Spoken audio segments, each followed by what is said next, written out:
Tonight, power can't be taken or asserted. It flows from the people. The latest on election 2020, the razor-thin margins and the legal challenges. But this is rampant corruption, and it can't happen. It simply can't happen. As the race for the White House inches closer to the finish line. Plus, but our ministry is stuck on the sidelines. Should a Catholic foster agency be forced to service gay couples?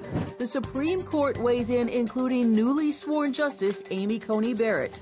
And wear the mask. Wear it. A record-setting 100,000 new COVID cases in the U.S. in just one day. The concern from health experts with Thanksgiving just weeks away. All this and more tonight on Faith Nation.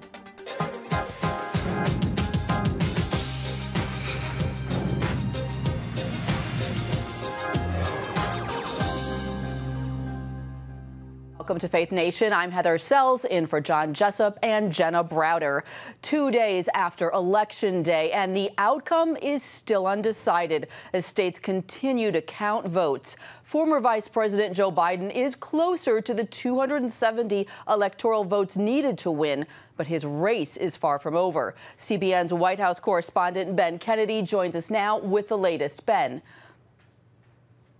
Well, Heather, President Trump is down but not out. As you were talking about, several states have yet to be called, and they could tip the scale in either direction. The Trump campaign requested a recount in Wisconsin and filed lawsuits in Georgia, Michigan, and Pennsylvania to demand better access to watch the ballots being counted.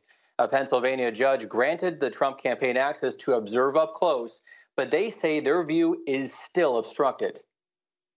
Our votes are being suppressed. We cannot count the votes properly.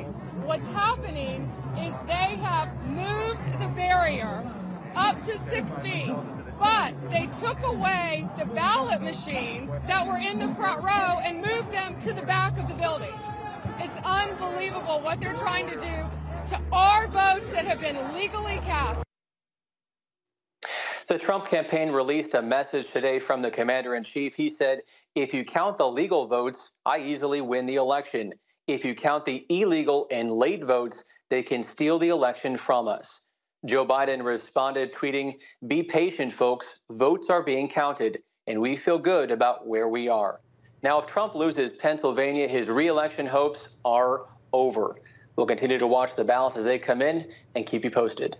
Heather? All right. Thanks very much, Ben. And Chief Political Analyst David Brody joins us now. David, you've learned, quote, never to count Donald Trump out, but he needs victories in Pennsylvania, North Carolina, Georgia, and Nevada right now. Is that too tall an order?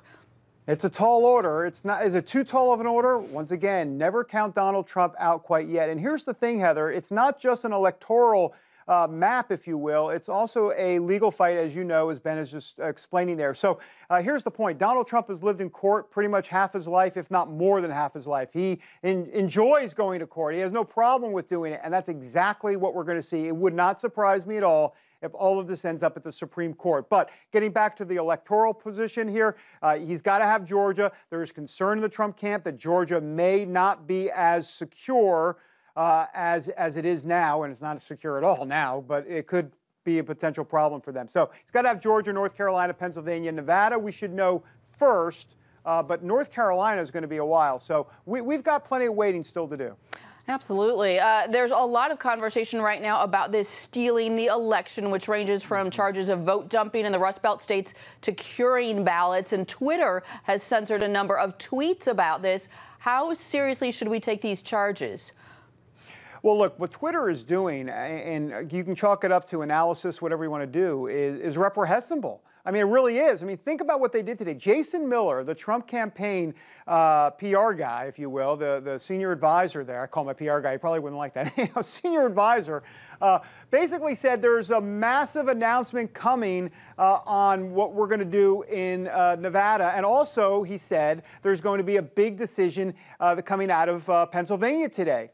All of a sudden, Twitter blocked it, or I say blocked it. They put a warning on it. I mean, the fact that Jason Miller, all he's doing is saying a big news coming out of Pennsylvania today, and that's getting censored by Twitter.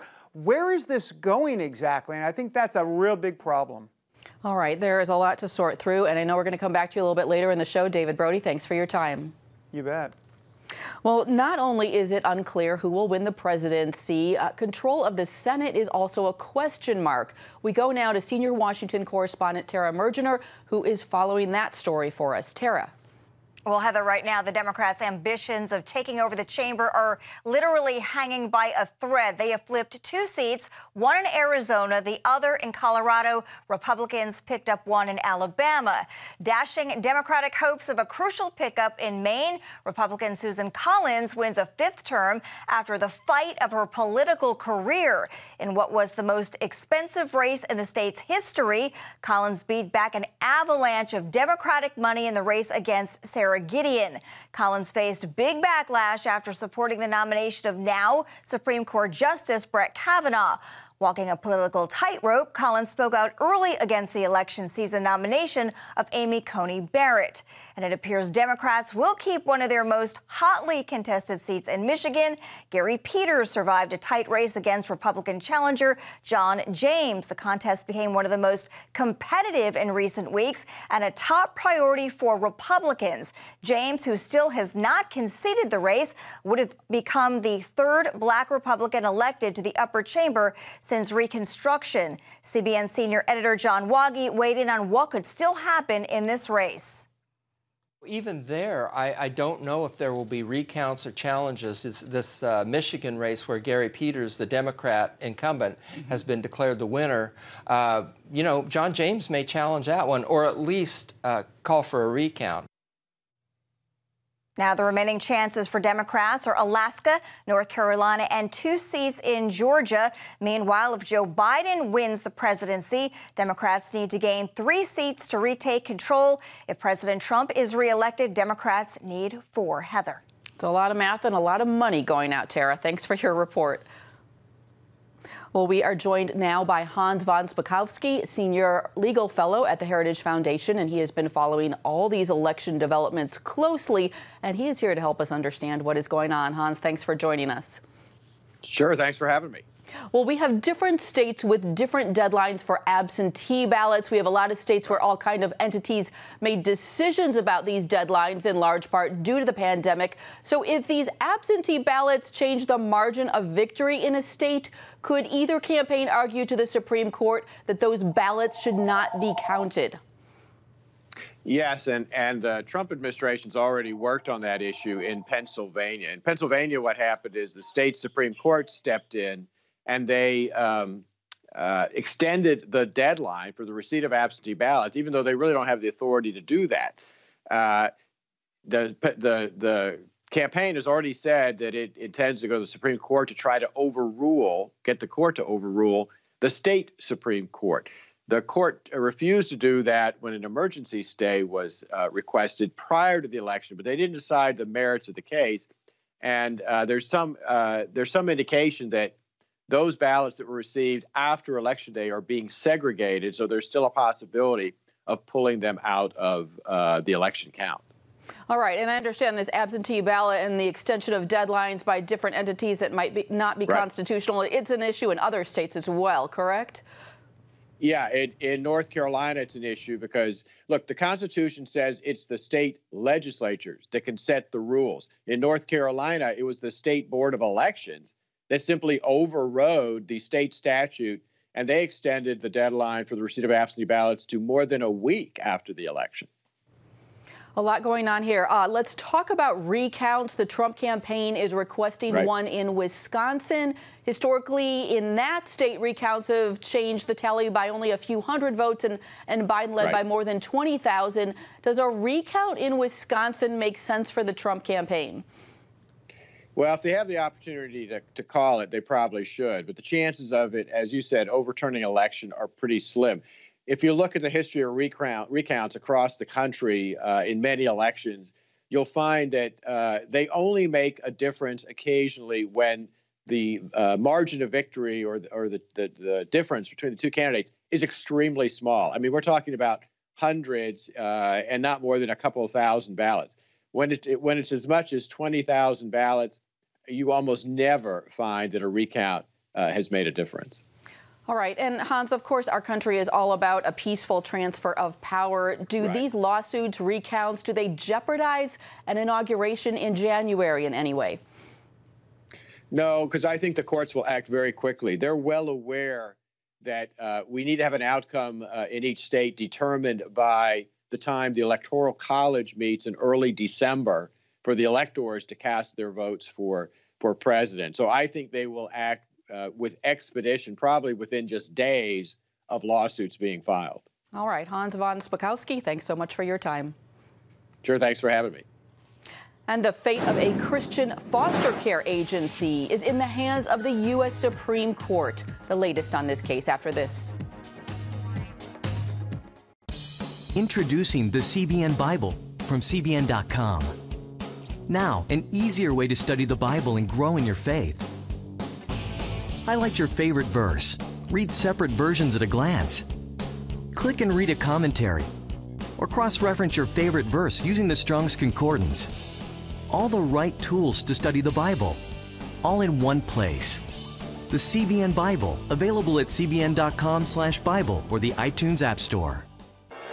This is CBN News Watch. Thanks for joining us. Watch breaking news, exclusive stories and programs, credible news reporting. We show you what's happening in the world and how you can pray about it. This is CBN News Watch, because truth matters. Weekdays at 5 on the CBN News Channel. Woohoo! Hi, Superbook fans. Here's something else you'll love. It's the new Superbook Bible app. It's packed with games, activities, and Superbook episodes that you can watch for free. Oh, no! There's trivia, a fun daily devotional, and answers to your Bible questions. Plus, an easy-to-understand Bible the whole family will enjoy. You can even create your own Superbook character. Ta-da! Whoa! Millsburg Falls man, come. Sorry, pardon me. Sorry, excuse me. Ouch! Are you getting this? Earn super points to win daily prizes too, and so much more. Time to get back to my adventures. See you soon. It's the new Superbook Bible app. Free downloads on iTunes, Google Play, and Amazon.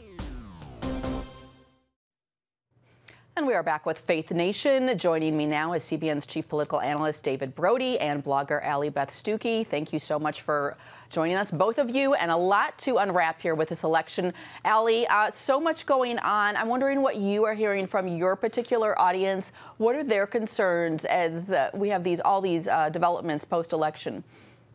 Yes. So I host a podcast actually called Relatable. We talk about culture, news, theology from a Christian perspective. My audience there is worried about the potential of fraud. I am not willing to say that that's a decisive factor in this election. I just don't know. I think that we are seeing indicators of potential fraud, certainly in some of these states. I'm glad the Trump administration and the Trump legal team is calling for transparency. That's certainly what I want. The people that I've spoken to feel the same way that I do, that no matter the outcome of this election, that I want our voting process to be done with honor and integrity. And I hope that whoever wins, that we take the steps to ensure that that is happening, and that if it's not happening, that we rectify that and we make sure that it happens the next go round. Got it. Yeah. And David, what is your expectation going forward? What other political plays do you expect to see this week? Yeah, it really does feel like an electoral as the world turns. I don't think there's any question about it. I do want to say something about election integrity, something that Allie was bringing up. I agree. I think we have to be careful. You see a lot of stuff on Twitter. You want to make sure you're going to a verified source. But let's also remember the state officials in Pennsylvania did not allow, this is 100% accurate, and it's happening. State officials in Pennsylvania did not allow certified poll watchers from the Republican side to take a look at some of the results in certain counties. That, according to legal experts, is illegal. So this is something the Trump campaign is going to look at. In terms of where we go from here, I'll just say this. I think what we're going to see a lot in the next 24 hours, potentially, is if Joe Biden gets to that magical 270, let's remember, and for Trump supporters, hold your breath, or I say hold your breath, just remember, take a deep breath, because just because he, quote, gets to 270, results have to be certified. There are a lot of legal challenges, most likely going to the Supreme Court. Just because ABC, NBC, CBS, and AP call it doesn't make it official. It's something important, though politically, I think it'll be a PR problem for the president. Right, and to that point, I'd like to ask both of you, starting with Allie, we've got this incredible polarization problem in our country right now. We have a president who we ultimately all need to support. What steps do you see our country taking that can lead to us all coming together to support a new president? Allie? And we're seeing some of that divisiveness right now with the disagreement about the integrity of our elections. It seems like only the people that support Donald Trump are concerned about some of the things like potential voter fraud or even just a lack of transparency in places like Pennsylvania. So the fact that concern with integrity of our elections seems to be, at least right now, falling along partisan lines is a really bad indication, I think, of where we are. If we can unite on some fundamentals that say, okay, we need free and fair elections in a free and fair society. We need to come together to support whoever is the president of the United States, even if you didn't vote for him and you don't agree with his policies. Honestly, it seems like we are a long way from there. The supporters of whoever wins, let's not gloat. The supporters of whoever loses, let us not, wallow in our misery or our resentment. Our neighbors who have, the sign of the politician that we didn't vote for are still going to be our neighbors when all of this is said and done. And we've got to learn how to love those neighbors and to live alongside those neighbors without allowing our political disagreements to take over our lives. David, a good point about the neighbors there. What do you see as some of the ways we can begin to come together again here? Yeah, 100%. I think Allie's right on. We have to talk to each other. We have to get out of our cocoons. We have to figure out a way to bond over certain similarities. For example, if I'm a New York Mets fan and if I'm a conservative and someone who's a radical left liberal is also a New York Mets fan, hey, how about you bond over that? We have to figure out ways to talk to each other in this country. All right, thanks to you both for joining us. Thank you. A case before the U.S. Supreme Court this week could be one of the first cases in which the new 6-3 Republican-appointed majority has an effect on the court's judicial philosophy. A Catholic foster agency in Philadelphia had told a reporter that because of its belief in traditional marriage, it would refer same-sex couples to other foster agencies. Now, the city of Philadelphia called that anti-gay discrimination. Attorneys arguing the case before the High Court said it's not. The city is reaching out and telling a private religious ministry, which has been doing this work for 2 centuries, how to run its internal affairs, and trying to coerce it to make statements that are contrary to its religious beliefs. Still, an attorney for the city says the government has the power to impose conditions on contractors like Catholic Social Services. And Nick Reeves serves as legal counsel at Beckett Law and represents the Catholic Foster Care Agency in this case. He joins us now. Nick, the High Court heard this case just yesterday. How did it go, and what's your take on how the justices responded? We're very excited about how oral argument went in this case. And like in a lot of recent religious liberty cases, we expect a broad coalition of support for the Catholic agency. We saw the court interested in finding a way to both protect religious liberty as a crucial First Amendment value, while also ensuring that same-sex couples across Philadelphia can continue to foster as they do today. And we saw some of the justices, including Justice Breyer, express concern and frustration towards the city over what is really a hypothetical problem. They tried to close down a Catholic foster agency, even though they've admitted that not a single same-sex couple had come to that agency seeking to foster. So I think we're going to see broad support for the Catholic agency and for the individual families like plaintiff Sharon L. Fulton, who has fostered for over 25 years and who wants to keep partnering with this agency. Well, something that really struck me, I've been hearing this phrase religious privilege, which I haven't heard in the past. And those who support the city of Philadelphia believe that religion should not enjoy a privileged status, is what they're saying. That is, it should not be considered at the expense of LGBTQ couples. What is your response to these LGBTQ couples who say you're putting religion before us? What we're asking for here is for diversity and pluralism in the foster care system. there are 30 different private agencies that serve families across the city.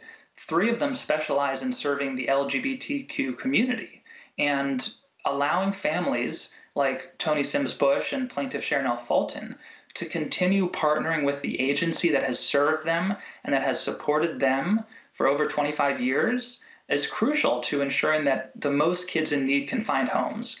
The only people excluded from foster care today are our plaintiffs, like single mother Sharon Fulton, who has empty beds in her home, and she's testified that she wants to care for more kids, but can't do so today in partnership with the agency that's meant so much to her.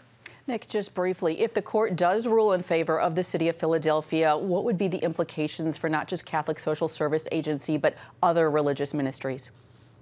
This came up at oral argument. We got some questioning from multiple justices asking what this might mean for Catholic hospitals that can't provide abortion services or religious homeless shelters. And I think the justices were concerned. The city didn't put any limiting principle on its arguments and suggested that it could force religious social services providers of all kinds to do whatever the government wanted. So I think it's very troubling to see what the city is arguing here. Nick Reeves with Beckett, thanks for your time, and we'll be right back. Thank you. When I came to Regent University, it's like the world opened up. I felt like I needed to advance my career and go back to school. Regent was a perfect fit for me. The Regent professors are world-class. You are equipped. The focus of the faculty is on each individual student, whether it's online or in person. You become a part of Regent's family. You carry with you not just the content and the knowledge, but the confidence to understand that we can be significant in the world. Regent University. Follow your path. Nigerian Christians in Iran are routinely arrested. Happily, Christians continue to suffer. In times of trial and affliction, you need to know the truth. One of the fastest growing Christian populations in the world. Join Wendy Griffith and George Thomas for Christian World News. Young people are the ones who are open to the gospel. Powerful stories of suffering and hope that affect all Christians. Watch Christian World News, Saturday at 5 p.m. Get Protect Your Sleep and discover how to improve the quality of your life. A free DVD or booklet from the Christian Broadcasting Network.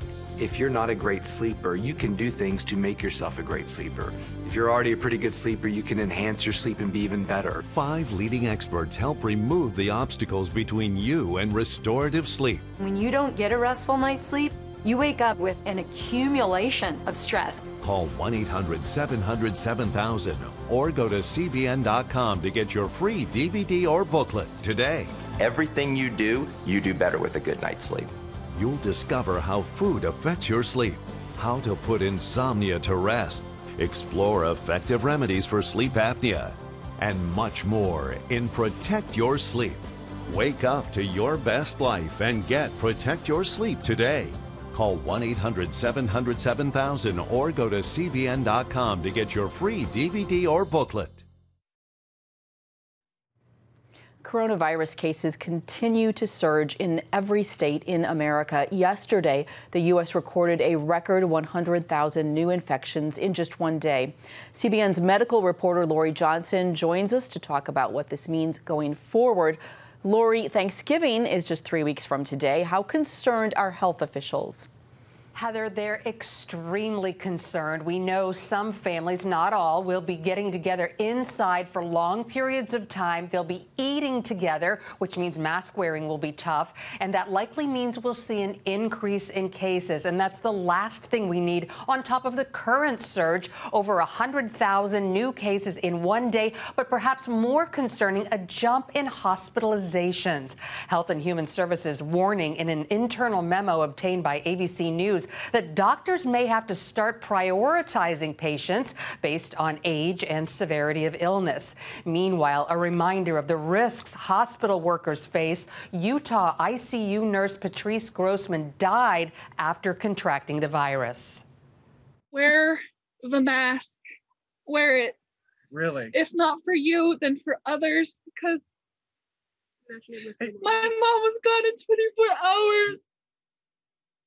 My Hospital workers who are on the front lines of this pandemic will be the first ones to get a vaccine. That may be as early as next month. Both Pfizer and AstraZeneca have hinted their vaccines will be ready to give out by year's end, Heather. Okay, and so, Lori, does this mean that different people will be getting different vaccines? Yes, it's likely a number of different vaccines will be approved. The Moderna and Johnson & Johnson vaccines are also very close to wrapping up. The U.S. government has contracted with all of these companies to produce millions of doses after the first responders and highest risk people get theirs, presumably at the end of the year and at the beginning of 2021. The rest of us can get ours by March or thereabouts, Heather. All right, and Lori, thanks for keeping us updated. Also, if these case numbers continue to increase and Joe Biden becomes president, is it possible we'll see more lockdowns? What do you expect?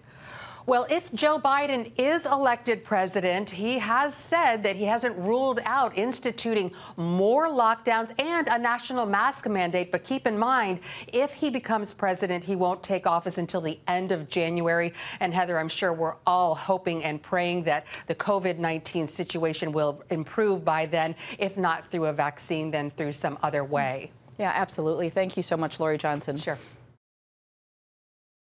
Christians around the world are standing with the Israelis. But why?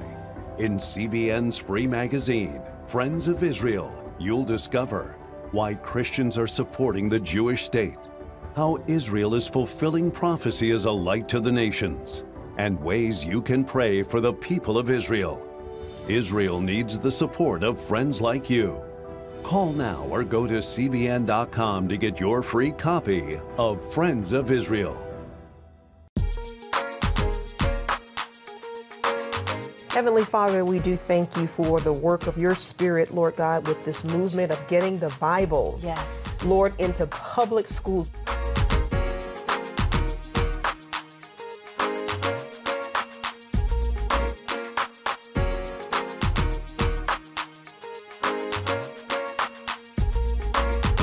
Watch The Prayer Link, Tuesday nights at 6:30. Hey, if you're tired and exhausted all day, you can't think clearly, and you really just need a cup or even a pot of coffee to get through your day, then join me, Dr. Josh Axe, for this new series where I'm going to teach you how to transform your diet and use essential oils and supplements to get a better night's sleep. Protect your sleep and live your best life with innovative information from 5 leading sleep experts. If you're not a great sleeper, you can do things to make yourself a great sleeper. If you're already a pretty good sleeper, you can enhance your sleep and be even better. Discover a sleep-enhancing bedtime routine, how to put insomnia to rest, learn how to relieve pain that disturbs sleep, and much more in Protect Your Sleep. Everything you do better with a good night's sleep. Wake up to your best life. Call 1-800-700-7000 to get your free DVD or booklet of Protect Your Sleep today. Don't miss out on this brand new series. And finally, tonight, after a Mississippi school district banned a 3rd grader from wearing a mask that said, "Jesus loves me," fellow believers are running to her defense. Alliance Defending Freedom is representing Lydia Booth in a lawsuit against the school, and her courage is being noticed by people across the country. That is our inspiring story for today. We hope you have a great night. Thanks for joining us.